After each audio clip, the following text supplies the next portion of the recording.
Welcome everyone to the WELLther Series. I invite excellent persons to these interviews, and I've got one today, Dr. Gannz. And we've bumped into each other through an organization that we share time and space with.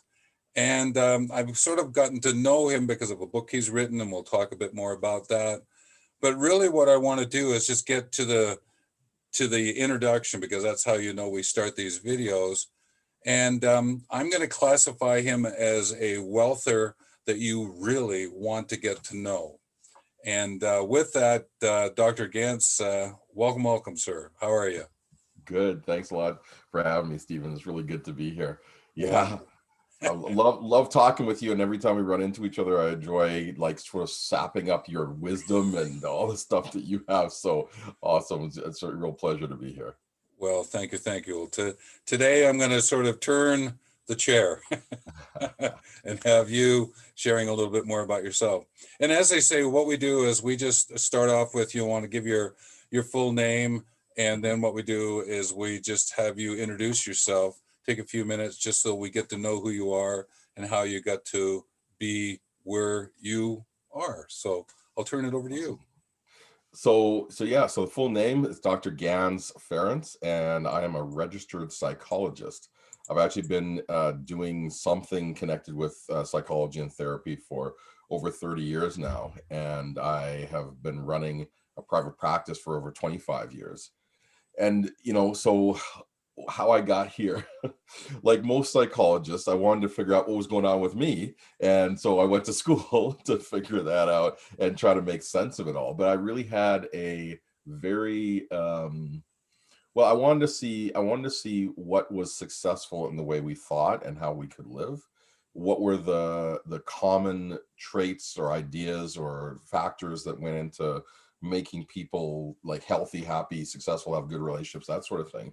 But then also the idea of what is the power of the human mind? How can we understand it, and how can we make it work for us? And those are the things that kind of got me into psychology. And over the excuse me, over the years of seeing folks in my practice, I've also been on the other side of the couch and been a patient and client of my own psychologist over that time. So lots of personal growth for myself in order to try to help my clients. And so my big driving factor at this point, well, it's always been in my life, is to try to make complex psychological concepts palatable, digestible, easy to understand, and easy to put into practice and people's everyday lives. And that's kind of what drives me. So thank you for the opportunity to share with your audience here today. No, it's great, and knowing that it's grandparents and those are 55 plus years young, I believe what you're talking about still fits into whatever age group it is. Wouldn't you agree? Absolutely. Oh yeah, 100%. Like we well, my philosophy is we never stop growing, or at least we're not meant to stop growing. Some of us choose to, right? Some of us our lives narrow as we get older, and I think we're meant to expand. We have all this wisdom and all this experience and maturity behind us. Why would we want to shrink? We should be exploring more things because we can do them better as we have more mileage on our lives. So yeah. Yeah, for sure. That's why you very rarely hear me say older anymore.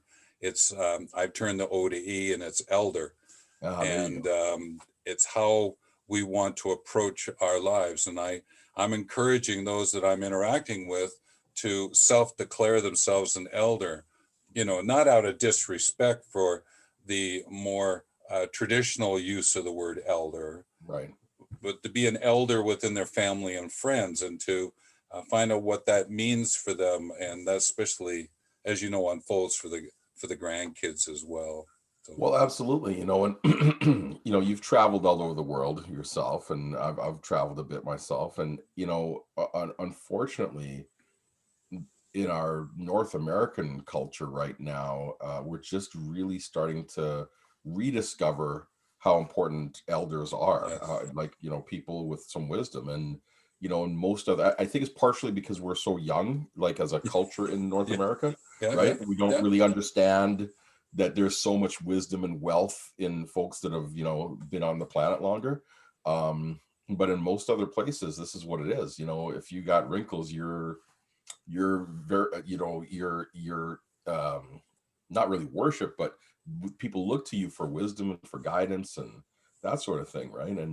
And so I'm glad we're moving in that direction. I'm very glad you're doing this because I think it's important for all of us to have that experience and to tap into that wisdom that's all around us, but we just maybe never paid attention to it before. Yeah. Well, I never met my grandparents. Mm. So I feel like I've got this family history hole.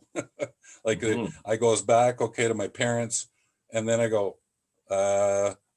nothing, Right. right? Right. And I met a grand uncle for probably a couple of hours, Mhm. and that's the only connection I have. So I can appreciate when you have grandparents and like I'm not going to be a grandparent in my own life, and that's why I chose to get involved, because in some ways I want to learn from the grandparents about what's happening, because I think it will help my life as well.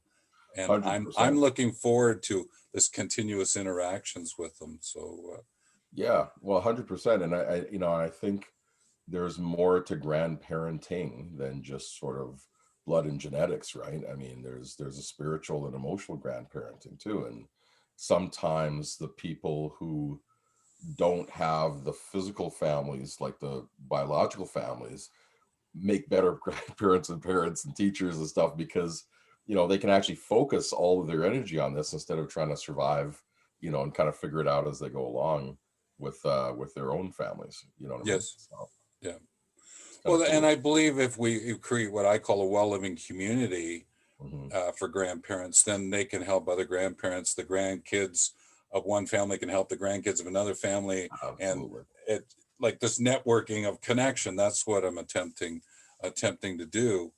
And I think to your points about how you've come to be here, Mm. I think there's a phrase that I've heard you mention to me a couple of times. I hope I get it correct. Okay. Something about the better you feel, the better you do. I think that was Exactly. one. Is that it? Yep. That's exactly it. Yeah. Yeah. Can you speak to that in terms of, and think about the grandparents and their lives, about feel and do kind of idea? I think it'd be Yeah. great to hear your thoughts. Well, the whole idea is that, for many of us, we've been taught that, our whole life is about like giving and fixing and doing and all this other stuff. And, there's never, I shouldn't say never, but a lot of us have never really had the coaching to understand that we do better if we feel better. Like if we're giving from a sense of fullness, if we're giving from a sense of joy and love and um, abundance, the gift is better. We enjoy the gift better. The person receiving the gift enjoys it better. It's very different than giving out of like duty or resentment or any of that other stuff, right? And so the idea is that if we understand that concept and then we do the things we need to do to look after ourselves, and this is at any age, right? Whether you're a kid but especially if you're a parent or grandparent or have that status of being an elder and you're responsible for teaching people, coaching people, mentoring people, we when we're in good shape physically, emotionally, psychologically, socially, financially, all those things, we are going to have more to give. We are going to be in a better state to be able to share our gifts with the people who want to share them with us. And so that's the whole, it just boils down to that. The better you feel, the better you do. So it boils down to looking after yourself so you can feel good. And that's our responsibility. It's not, I'm not going to make you responsible for making me feel good. I will lose that way. I will give up my power if I try to pull that gift from you. It's my So responsibility. yeah, so I'd be curious. One of the words that keeps sort of, I'll use the storyline like pie in my face. I keep seeing this word success, right? Yeah. and I attempt to keep trying to figure out what it means. But I don't know if I'm going to put you on the spot or not, but I'd like you to talk about what's the connection between love and success? That's a great question. That's a great question. So my definition of success and what I teach people is success is self-defined. A lot of people have this idea that success means money or how many cars you have or the degrees you have or whatever status. I don't agree with that at all. I think success can be defined as happiness. If you're content and happy with your life, you are successful. I've because I've been in the therapy business so long, I've seen people at all stages of life, all sorts of situations, from really bad poverty to like amazing wealth. And it doesn't matter. So at the end of the day, I mean, certain things matter. Like, it's easier to function if you have more money and, more choices, right? But in terms of happiness and fulfillment and that sort of thing, not really. It doesn't really matter. What really matters is, do I buy into what they say is success, or do I sort of define it for myself? And so when you think about that, in that sense, love is sort of the foundation of success, especially self-love. If we can understand the value that we have, if we understand and feel that love for ourselves, that helps us to feel successful. And then if I feel successful, if I feel love for myself, guess what? I have way more love to give then. I'm overflowing, and like I can love you and love humanity and love nature and love all these things and show that love in a tangible way without depleting myself, because I'm already full, because I know that I'm successful by my own definition. And once you have that, you're basically, emotionally and psychologically bulletproof, right? I mean, you kind of go through life and it doesn't matter what comes or goes, because you know that success is within you. And it doesn't your bank account, your status, even your relationships don't really measure you, because you're already measured yourself. So then if you take the word health and put that into that mix, and what's interesting is change the H to W, health, wealth, right? Yeah. And in wealth, for me, if I change the A in the middle of it to another L, it's another wealth, right? Yeah.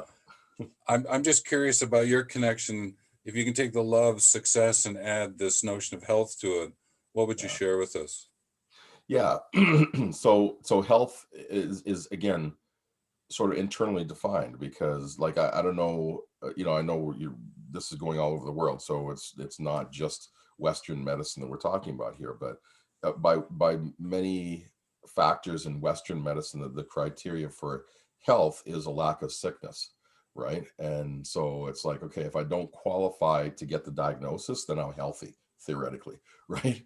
But that's obviously that's not the case, right? It's about abundance, it's about joy, it's about vitality, it's all those things. And when we have physical health, it's the foundation for good spiritual, emotional, and social health. And so we do have to at least be aware of that, and practice, going back to that sense of love and success, practice that self-love, to love yourself and this human suit enough to nurture it so it can be healthy and function right, because then we can do all the other stuff that we need to do to enjoy enjoy the success that we have and we've defined for ourselves, but also feel the love that we want to share with other people too.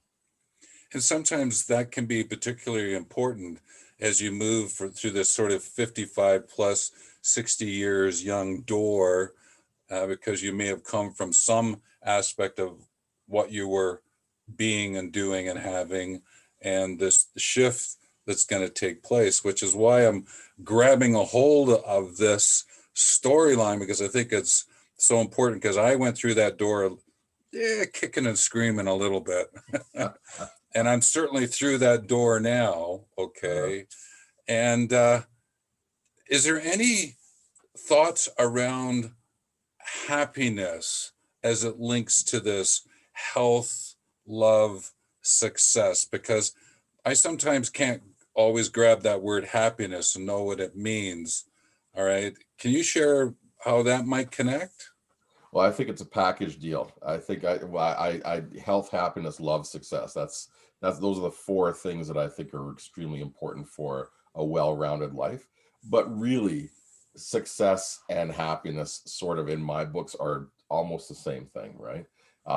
Happiness is that sense for me of contentment, of feeling like I'm connected with something that's bigger than myself, being able to have that sense of contribution, but not forced contribution, but actually just sort of an overflow contribution.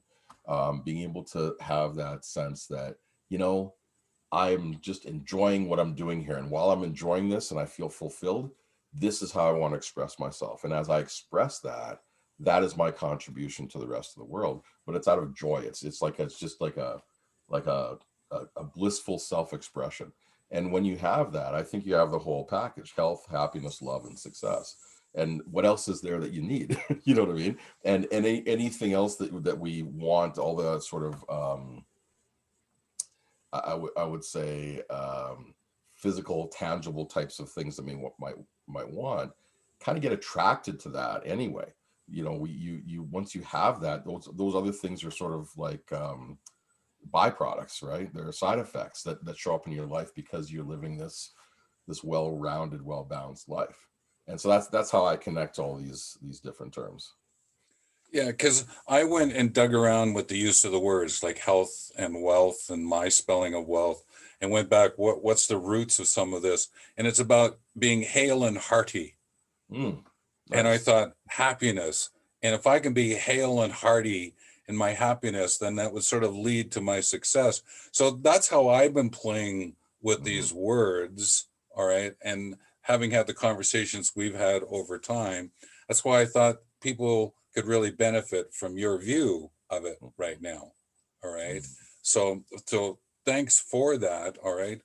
And as we get ready to close down this video, knowing that this is a 3-part series, okay, I'm also wanting to acknowledge is that you wrote the book, The Me Factor, which Yes. you have in behind you there. And basically what's that book about? Because we're going to use this as a bridge into the next video, but what's the book about? And we'll put a link close to where this video is so people can go grab it, but just share a little bit about the book. Yeah. So, you know, the book, I say that the book really came, it's been tested and proven in the lab of my life, right? And so what this is a distillation of the system that I use to keep myself balanced. I had hit the wall a few times in my life, just hitting burnout really, really bad, had some health issues, definitely had some physical and emotional health issues, as well as, you know, tough relationships. And excuse me. So when I was working my way through out of that, I realized that, okay, I can't really trust myself in the moment to make the right choice. I need some kind of system. I need some sort of protocol that I can follow, that one will help me help me make good decisions in the moment so I don't burn myself out again, but also keep me from burning myself out as deeply and as often. And so this is sort of what I came up with. And so the idea is that, you know, if I have a good self-care plan to make sure my physical health, my emotional, and all these other different factors are being fed, and the priorities are in the right order in my life tends to work way better. And so I set up this system, and that's what the book is about. And what's interesting is, when I set the system up and I started, you know, using that system in my life to stay grounded, what I found was, working with my clientele, probably 98% of them had something off in terms of the system I put together. I would find that some part is missing in their lives, why they're experiencing the difficulty they're experiencing, the reason they came to me. And so I started working with them around that stuff. And then they said, well, you know, you got to put this stuff in a book. So I said, okay, here you go. Right. So that's why the book came about, right? It's a manual for me, is what it is, to make sure that I stay healthy, happy, loving, and successful, I guess. Yes. Well, I know that there's 7 factors, 7 me factors, And what I'm going to do in the next video is I'm going to ask you to unpack a couple of them. We won't go over all of them, but I think there's two, and maybe you can figure out which ones you'd like to do. So when we meet next, all right, it'll give you a chance to share those two factors. Plus, I've got a couple of other thought lines I'd like to pursue with you as well. So with that, okay, we're going to close this one down. So we keep it around 20 minutes, and then we'll see you on the next one, folks. So here we go. Take care.